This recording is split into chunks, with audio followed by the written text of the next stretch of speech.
more recently as a coach, and now you're in charge. How does it feel? Yeah, it's great. I've talked a lot over the last couple of weeks, people interviewing me and things, and so it's a privilege, it's an honour to be given the chance to manage the team. With the players I've got at my disposal, mine and Steve's, it's you couldn't ask for any more. As in commitment, quality, they've been brilliant. And obviously Craig's moved on, which obviously caused some disruption, but you've kept the continuity of having yourself and Steve in charge, and that's right. Obviously helped you planning ahead to the Champions League games. Yeah, the pre-season schedule was planned sort of 6 weeks before the boys come back. We stuck to the similar plan. We've amended certain little bits of detail because we want to put our own stamp on things, but overall we've hit the ground running and it's been a smooth transition. And obviously the first leg at home, how do you approach that? Is it a case of going out there to win it and make sure the tie's done and dusted? Of course, just like the previous couple of seasons where we've entered at the first round, we're looking at, obviously we're at home, we don't change anything, how we play, our setup, we're going to go and give it our best in this leg, to then give us the best opportunity when we go to Portugal and play them in the away leg. We're going to play on the front foot, we're going to be aggressive, we're going to be playing at our normal tempo, normal speed, and go and give it a good go. And obviously the opponents Europa, how much do you know about them? I've watched highlights of them, I've watched 4 games of them, I know probably their starting lineup, how they're going to set up, I know from 1 to 11 that's going to start, I'll know pretty much enough I need to know about them. I know there are 4 key players that if we're not right, they could hurt us. The centre forward, the right winger, the central midfielder, and the other winger. So they've got players that if we're not right and we're not how we our usual game, they're going to cause trouble. And obviously to reach the Champions League, they've obviously had to win a league, including Lincoln Red Imps, and that's an achievement in itself. Well, it is, because they've been champions, they've won cups, they've been the benchmark for the league for several years. So for them to come and take the treble last year, they won away from Lincoln Red Imps, and obviously to take their best player off them was a coup. Liam Walker, very good player, plays for the Gibraltar national team, got good quality. The lads have been shown clips of him, he is dangerous. So yeah, they've had a go, they've had some backing, and they're taking it seriously.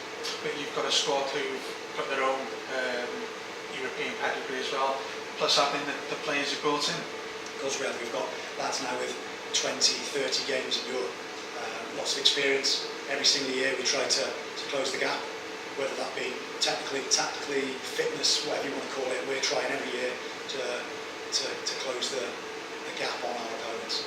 So a lot of experience, it does help, because if you come into a side that's you've not played in Europe before, you don't know what to expect, it can be daunting against some of the teams. We've played some great teams over the years, so the boys are well prepared on that. And how far can you go in this competition? We're not looking beyond this tie at the moment. I haven't, if I'm being honest here, I've not even watched anything of the Croatian team, because all I'm doing is concentrating on these 2 legs, and then we can worry about that after. We'll have all the footage, we'll have all the games we need when and if we progress. Okay.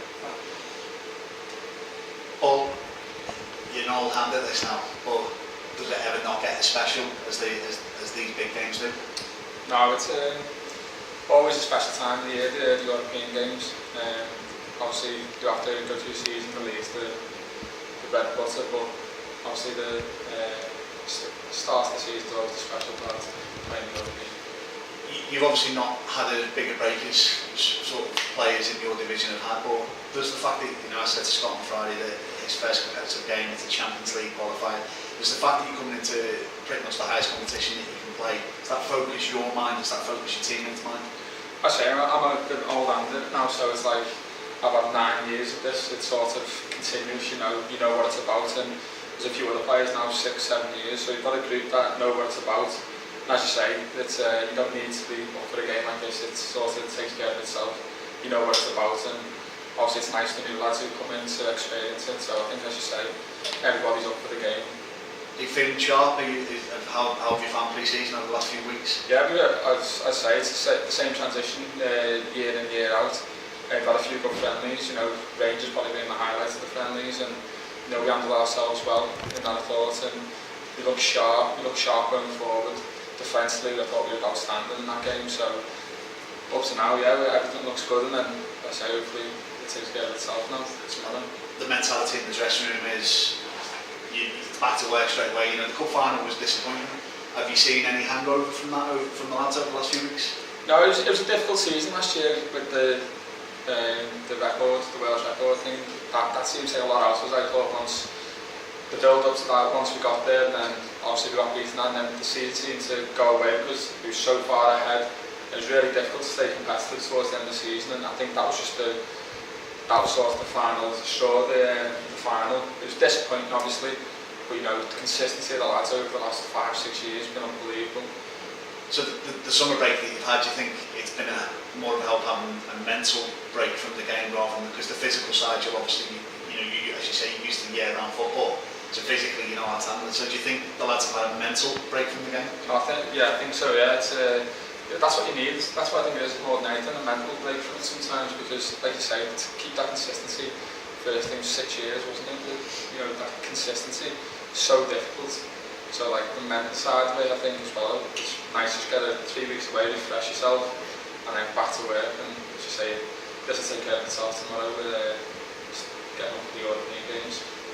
Club skipper, what role have you played in the transition from Craig to Scott and Steve?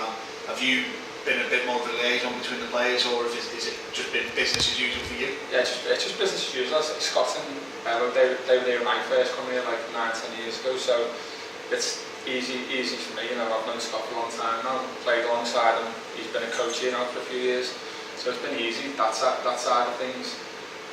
Obviously, young lads coming in, they'll soon find out what it's all about. So it's business as usual. Yeah, it's all been an easy handover. And how are you sleeping tonight? Is it still the same level of excitement as it was 10 years ago?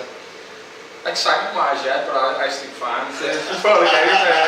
But yeah, I always look forward to the games. I love matches, playing any match, wherever it is. I like matches. But yeah, I sleep fine tonight. I think I'm an old man now. Yeah. So. But if you spot any, particularly amongst the new lads, do you, in the build-up to tomorrow, you know, you'll have your pre-match meal, your warm-up, your dressing room, will be looking at the lads, particularly the new lads and the younger lads, will you be just having a quiet word with the skipper to say, look, go out and enjoy it? To be fair, the young lads here at ice cool, they're more laid back than anybody. Honestly, they take everything in the stride. So they won't need anything from me, I don't think. As I say, hopefully you lead by example during the game and help them through it, little parts or whatever. But as I say, that most of the young lads at ice cool nowadays, they're more laid back than anybody. And just a final one, have you got everyone fit and available for tomorrow night's game?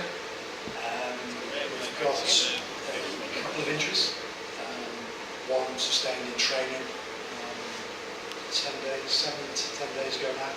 So he'll miss out. And we'll have a slight knock. It'll be 50-50 for tomorrow.